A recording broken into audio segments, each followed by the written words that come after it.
नमस्कार, प्रणिता's रेसिपी मराठीमध्ये आपणा सर्वांचं मनपूर्वक स्वागत। तर आज आपण दिवाळी स्पेशल अतिशय खुसखुशीत अशी खस्ता जीरा मिश्रित शंकरपाळी बनवित आहोत। बऱ्याच जणांना गोड शंकरपाळी आवडत नाही किंवा ज्यांना डायबिटीज आहे, शुगरचा त्रास आहे, ते गोड खाणे टाळतात, तर त्यांच्यासाठी ही खारी शंकरपाळी उत्तम पर्याय आहे। लहान मुलं सुद्धा आवडीने खातात। मधल्या वेळात आपण मुलांसाठी एकदा करून ठेवलं तर आपण साधारण 15 दिवस ते 3 हप्त्यांपर्यंत ही शंकरपाळी खाऊ शकतात। बघा किती छान अशी खस्ता झालेली आहेत, कुरकुरीत झालेली आहेत, करायला पण सोपी आहेत। चला वेळ न घालवता रेसिपीला आपण सुरुवात करूया।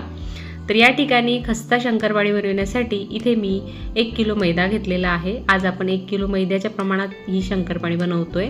1 किलो मैद्यासाठी इथे मी या चमच्याने बाकी साहित्य घेतले। 2 चमचे तीळ, 2 चमचे जिरं, 1 चमचा कलोंजी म्हणजे कांद्याचे बी, अर्धा ते पाऊण चमचा इथे मी ओवा घेतलाय आणि 1.5 चमचा मीठ घेतलंय। त्याचबरोबर इथे 7 ते 8 चमचे म्हणजेच अर्धी वाटी इथे आपण तेल घेतलेलं आहे। तेलामुळे शंकरपाळी छान अशी खुसखुशीत होतात। तर या ठिकाणी इथे मी एका ताटामध्ये मैदा घालून घेतलेला आहे। मैदा आपण पॅकिंगमधून काढल्यानंतर छान असा गाळून घ्यायचा आहे। आता यामध्ये आपण घेतलेले सर्व मसाले घालूयात। यामध्ये मी आता जिरं घातलेलं आहे। ओवा या प्रकारे थोडा हातावर घेऊन क्रश करून घालायचा, म्हणजे त्याची टेस्ट या शंकरपाळ्यांमध्ये खूप छान येते। आता आपण तीळ पण घालूया। तीळ घातल्याने सुद्धा ही शंकरपाळी खूप छान लागतात। कलोंजी जर आपल्याकडे असेल तर नक्की घाला आणि नसेल तर तुम्ही स्किप केली तरी चालेल। आता मीठ घालूया। आता मीठ घातल्यानंतर आपल्याला हे सर्व साहित्य मिक्स करून घ्यायचं आहे। या ठिकाणी मला मीठ थोडं जास्त वाटलं म्हणून मी थोडं बाकी ठेवलेलं आहे वाटीमध्ये। यामध्ये आपण आवडत असेल तर कसुरी मेथी सुद्धा चुरकाडून घालू शकता। या प्रकारे हे व्यवस्थित मिक्स केल्यानंतर यामध्ये आता आपल्याला घालायचं आहे तेलाचं मोहन। तर इथे आपण थंड तेलच यामध्ये घालणार आहोत।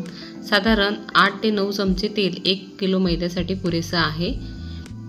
आता हे तेल आपल्याला या मैद्याला व्यवस्थित असं चोळून घ्यायचं आहे। एका हाताच्या मदतीने किंवा 2 हाताने या प्रकारे तुम्ही हे पीठ या प्रकारे चोळून घेऊ शकता। प्रत्येक कणाला तेल लागलं पाहिजे।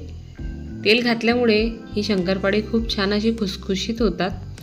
आता यामध्ये आपण एक सिक्रेट पदार्थ घालतोय, तो म्हणजे पिठी साखर। एक मोठा चमचा भरून इथे मी पिठी साखर घातलेली आहे। पिठी साखरमुळे या शंकरपाळ्यांना खूप छान असा रंग येतो तळल्यानंतर आणि चवसुद्धा खूप छान लागते। आवडत असेल तर घाला, नाहीतर मग तुम्ही स्किपसुद्धा करू शकता। आता परत आपल्याला हे मिश्रण सगळं एकजीव करून घ्यायचं आहे। या प्रकारे बघा पिठाचा छान असा गोळा बनला पाहिजे, म्हणजे आपलं जे मोहन आहे ते पुरेसं झालेलं आहे असं समजायचं। आता आपल्याला थोडं थोडं पाणी घालून या पिठाचा गोळा मळून घ्यायचा आहे। एकाच वेळेत फारसं पाणी घालू नका, या प्रकारे थोडं थोडं पाणी घालायचं आहे। शेवटी मी तुम्हाला सांगेलच की एवढं पीठ भिजवायला किती पाणी लागलेलं आहे। तर छान असा खस्ता आणि कुरकुरीत शंकरपाळा बनण्यासाठी या प्रकारे आपल्याला अगदी मोजक्या पाण्यातच असा हा गोळा मळून घ्यायचा आहे। तर इथे मला या ग्लासने साधारण 2 ग्लास आणि थोडंसं वरती पाणी लागलेलं आहे। असा छान घट्टसर गोळा इथे मी मळून घेतलेला आहे। थोडंसं तेल लावून आपण हा छान असा प्लेन करून घेऊया। आता गोळा छान प्लेन झालेला आहे। याचे या प्रकारे छोटे छोटे पार्ट्स आपल्याला घ्यायचे आहे आणि पोळपाटावर छान अशी पातळसर पोळी लाटायची आहे। पोळी आपली लाटून तयार आहे। बघा इथे मी तुम्हाला या पोळीची जाडी दाखवते। या प्रकारे बघा छान अशी पातळसरच ही पोळी हवी, म्हणजे ही जी शंकरपाळी ती छान अशी कुरकुरीत होतात। आता एका पिझ्झा कटरच्या मदतीने किंवा सुरीच्या मदतीने या प्रकारे आपल्याला याला कट्स मारून घ्यायचे आहे। हवे त्या आकारामध्ये आपण हे कट्स मारू शकता। या ठिकाणी मी थोडेसे लांबट अगदी डायमंड शेपमध्ये हे कट करत आहे। या पद्धतीने बघा छान अशी पातळसर आपली ही शंकरपाळी इथे लाटून आणि कट करून तयार आहेत। एका ताटामध्ये आपण इथं काढून घेतलेले आहेत। याच पद्धतीने उर्वरित गोळ्यांची आपण शंकरपाळी बनवून घेणार आहोत। आता आपण ही शंकरपाळी तळून घेऊया। त्यासाठी इथे मी एका कढईमध्ये तेल गरम करायला ठेवलेलं आहे। आता ही शंकरपाळी तळताना एक लक्षात ठेवायचं की तेल जास्त कडकडीत गरम पण नको आणि फारसं असं अगदी कोमट पण नको। या पद्धतीचं अगदी मीडियम हीटचं तेल आपल्याला हवं आहे। आपण एक शंकरपाळी अगोदर घालून बघितला तर छान असा तळून वर आलाय। तर अशाच टेम्परेचरच्या तेलामध्ये आता आपल्याला ही इतर शंकरपाळी घालायची आहे आणि एका वेळेस आपण मावतील तेवढीच शंकरपाळी घालायची आहे। जरी आत्ताही आपल्याला एकमेकांना चिकटलेले दिसले तरी सुद्धा ते तळल्यानंतर छान मोकळे होतात। या पद्धतीने आपण झाराने थोडं हलवत राहूया। बघा या शंकरपाळ्यांचा रंगसुद्धा थोडा चेंज झालेला आहे, छान असा गोल्डन ब्राऊन होत चाललेला आहे। तर थोड्याशा हलक्या रंगावरच आपल्याला ही तळून घ्यायची आहे। जर थोडा जास्त वेळ आपण ही तळली तर यांचा रंग फार डार्क होईल, म्हणजे मग ती जळलेली दिसतात। बघा आता ही शंकरपाळी आपण काढून घेऊया।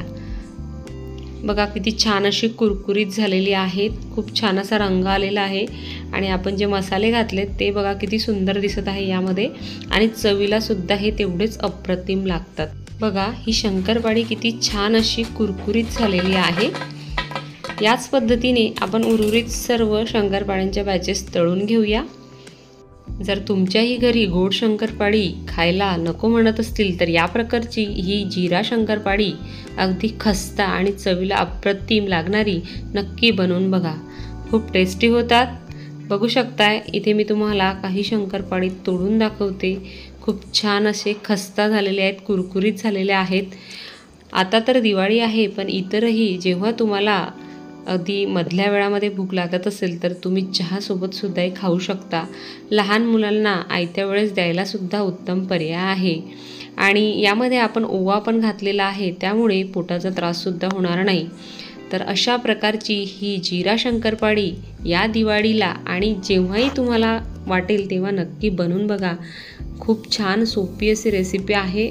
शंकरपाळी अप्रतिम होतात, करायला सोपी आहेत आणि नक्की करून बघा।